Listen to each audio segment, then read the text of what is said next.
Hi hello నమస్తే, నేను మీ వాసుదేవన్. తెలుగు ప్రేక్షకులకి, ప్రత్యేకించి టీవీ ఆడియన్స్కి జీవిత పర్యంతం ఎంటర్టైన్మెంట్ అందించాలని ఓహో టీవీ అని ఒకటి కంగణం కట్టుకుంది. వీరు తెలుగు నేల మీద న్యూస్ రీడింగ్కి సంబంధించిన ఈ ఛానల్కి పితామహులు అన్నమాట. వీరు ఆద్యులు, పితామహులకే పితలు. సో వీళ్ళు ఏంటంటే ఒక బులెటిన్ స్టార్ట్ చేస్తారండి. అందులో మొదటి 10 నిమిషాల పాటు ఆంధ్రప్రదేశ్ ముఖ్యమంత్రి జగన్మోహన్ రెడ్డిని డాష్ డాష్ డాష్ డాష్ అంటూ తిట్టేస్తారు. అసలు ఈ జగన్మోహన్ రెడ్డి అనే ఆయన ఈ భూమి మీద ఉండటం వల్లే భూకంపాలు వస్తున్నాయి, ఉప్పెన్లు వస్తున్నాయి, తుఫాన్లు వస్తున్నాయి. హరికేన్ లాంటి తుఫాన్లు వస్తే వాటిని చంద్రబాబు నాయుడు గారు నడుం బిగించి మరీ పరిగెత్తుకుంటూనో, లేకపోతే బస్సు ఎక్కువ, రైలు ఎక్కువ, లేకపోతే విమానం ఎక్కువ వైజాగ్ దగ్గరికి వెళ్ళి అక్కడ సముద్ర పొడ్డున ఒక ప్లాస్టిక్ కుర్చీ వేసుకొని కళ్ళెర్ర చేస్తే పారిపోయేలాగా ఆయన చేసేంత వరకు అవి మనల్ని పట్టి పీడిస్తున్నాయి. సో ఈ తుఫాన్లకి ఉప్పెన్లకి కారకుడైన జగన్మోహన్ రెడ్డిని గద్ద దించితే కానీ ఇలాంటి తుఫాన్లు ఉప్పెన్లు ఆంధ్రప్రదేశ్ తీరాన్ని తాకు అంటూ మీరు వినిపించే కథనాలు ఉన్నాయి చూసారా. జనానికి రోత పుడుతోంది. జగన్మోహన్ రెడ్డి పరిపాలన మీద ప్రజా వ్యతిరేకత బీభత్సంగా ఉంది. అందులో ఎలాంటి డిస్ప్యూట్ లేదు. అంటే మీ ప్రధానమైన ఉద్దేశం ఏంటి? టీడీపీ చంద్రబాబు నాయుడు గారి ఎజెండాని అమలు చేయటం. అంటే జగన్మోహన్ రెడ్డికి ఉన్న పళంగా అంటే ఈ 70-80 రోజులు కాకుండా ఇవాళ రేపు ఆయన రిజైన్ చేసి వెళ్ళిపోతేనే రాష్ట్రంలో శాంతి భద్రతలు అదుపులో ఉంటాయి. సూర్యుడు తూర్పు దిక్కున ఉదయిస్తాడు, పడమ దిక్కున అస్తమిస్తాడు. ప్రతి పౌర్ణమికి చంద్రుడు దేదీప్యమానంగా వెలిగిపోతుంటాడు. ఇంకా చంద్రబాబు నాయుడు రేపు పొద్దున మీరు ఏం రాసి ఇది కూడా రాస్తారు, చంద్రబాబు నాయుడు పుణ్యం వల్లే ఆయన పౌర్ణమి నాడు అలా వెలిగిపోతున్నాడని. సో ఇలాంటి ప్రకృతి సహజసిద్ధంగా 6 ఋతువుల ప్రకారం పోతుంది అని చెప్పి రాస్తారు.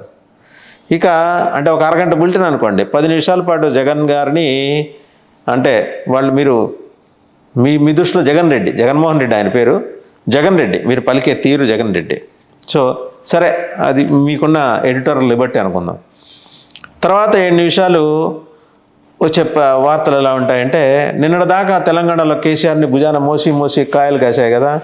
ఈరోజు ఆయన ఉత్తముడు కాదు, ఆ తర్వాత వచ్చిన రేవంత్ రెడ్డి గారు ఉత్తముడు.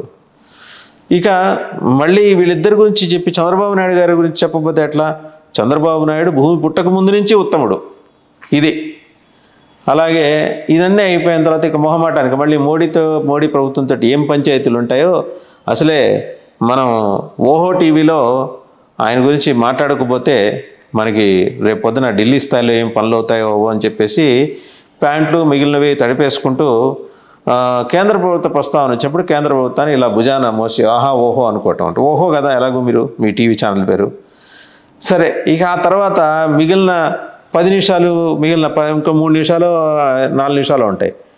అనకాపల్లిలో ఆటల పోటీలు, అలాగే గుడివాడలో బండిలాగుడు పోటీలు, పాలకొల్లో పాటల పోటీలు, ఇలాంటివేవో ఇచ్చేసి అంతా అయిపోయిన తర్వాత చివరిలో కంక్లూజన్లో మళ్ళీ జగన్మోహన్ రెడ్డికి కేంద్ర ప్రభుత్వం చేతిలో షాక్, హైకోర్టు మొట్టికాయలు, సుప్రీంకోర్టు ముఖం వాచేలా చివాట్లు పెట్టింది, ఇలాంటివి ఉంటాయి కొన్ని. అవి వేసేసి ఇంకా ఆ చివరిలో వ్యాపార ప్రకటనలు ఏమైనా ఉంటే బులెటిన్ సమాప్తం. మీరేంటి, మీ పుట్టుకేంటి, మీ స్థాయి ఏంటి? ఇవాళ మీరు జగన్మోహన్ రెడ్డి గారిని ఈ రకంగా అనటం వల్ల తెలుగుదేశం అధికారంలోకి రాదు. తెలుగుదేశానికి సొంతంగా బలం ఉండటం వల్ల వస్తుంది. జనంలోకి తెలుగుదేశం వెళ్ళగలిగితే, జనం దాన్ని విశ్వసిస్తే, జగన్మోహన్ రెడ్డి దుర్మార్గాన్ని ఎండగడుతూ చంద్రబాబు చేస్తున్న ప్రయత్నాలని విశ్వసిస్తే చంద్రబాబు అధికారంలోకి వస్తాడు. మీరు ఇలా బులెటిన్ల కొద్దీ జగన్మోహన్ రెడ్డి మీద విషం కక్కేస్తే ఆయనకి ఏం కాదు. వెనకటికి భాగవతంలో కథ ఉంది. కంసుడు అంటే స్వయంగా శ్రీకృష్ణుడి మేనమామ ఆయన. రోజు రాత్రి నిద్రపోయేప్పుడంట ఆయనకి ఒక అలవాటు ఉండేదట. ఆయన తలగడ కింద కృష్ణుడి ఈ ఛాయాచిత్రం, అప్పట్లో మరంటే ఫోటోలు లేవు కదా మహాభారతం కాలంలో, ఎవరి చేత గీయించుకొని ఉన్న ఒక చిత్రం ఉంటే ఫ్రేమ్ కట్టుకున్న చిత్రం చిన్నది ఉండేదట. అది ఆయన తల కింద పెట్టుకొని పడుకునేవట. మధ్యలో చిన్న అవసరాల కొద్దీ నిద్రలో లేస్తాడు కదా, లేచినప్పుడల్లా మళ్ళీ దీని కింద తీసి ఆ ఫోటో ఉందా లేదా, ఆ చిత్రం ఉందా లేదా చూసుకునేవాట, కృష్ణుడి చిత్రం. తెల్లారగట్ల మళ్ళీ లేచి చూసుకునేవాడట. అంటే కృష్ణుడిని అన్నిసార్లు తలుచుకున్నాడు కంసుడు. అట్లాగా అది ఆ పోలిక యాజ్ ఇట్ ఈజ్గా కాదు, కానీ మీ పత్రిక, మీ ఛానల్ జగన్మోహన్ రెడ్డి గారిని అట్లా తలుచుకుంటూనే ఉండండి. మీరు తలుచుకోవాల్సింది ఎవరు?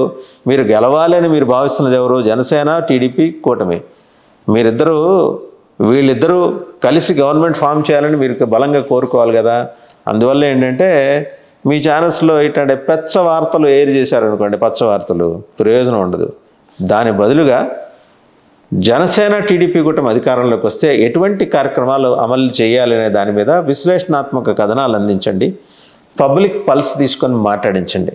అప్పుడు మీరు అనుకుంటున్న కార్యక్రమం నెరవేరుతుంది. తెలుగుదేశం ఎలాగూ చేయట్లేదు, ఎందుకంటే తెలుగుదేశం బిందాస్ ఉంది. జగన్మోహన్ రెడ్డి దుర్మార్గపు, దౌష్యపు, దురాగతపు, అరాచకపు, అనైతికపు, పాశవికపు పాలన మీద జనం తీవ్రమైన వ్యతిరేకతతోటి, ఆగ్రహంతో ఊగిపోతున్నారు, రగిలిపోతున్నారు. కాబట్టి ఖచ్చితంగా తెలుగుదేశం గెలుస్తుంది. జస్ట్ నామినేషన్ వేసేసి కూర్చుంటే చాలు. జనసేనకు కూడా సీట్ ఇవ్వాల్సిన అవసరం లేదు. జనసేనకు సీట్లు ఇస్తే రేపు పొద్దున పవన్ కళ్యాణ్ చంద్రబాబు నెత్తినెక్కి డాన్స్ కడతాడు, లోకేష్ బాబు గారి అవకాశంలో హరించుకుపోతాడనే మీ కడుపులోని బాధని, మీ వేదన్ని చాలా చక్కగా మీరు చూపిస్తూ వస్తున్నారు. మీరు ఇదే కంటిన్యూ చేస్తే జరగబోయేది అదే. మీరు చేయాల్సింది ఏంటంటే జనసేన, టీడీపీ కూటమి అధికారంలోకి రావాలని కోరుకోవడంతో పాటు దానికి తగ్గ గ్రౌండ్ వాతావరణం ఎలా ఉంది అనేది విశ్లేషణాత్మక కథనాలు అందిస్తే దానికి తగ్గట్టు వాళ్ళకు ఆ రెండు పార్టీలు కూడా తమ పరంగా ఏమైనా జరుగుతున్న పొరపాట్లో, తప్పిదాలో ఉంటే సరిదిద్దుకోవడానికి అవకాశం ఉంటుంది. సో ఆ పనేదో చేయండి. ఓహో టీవీ వారు.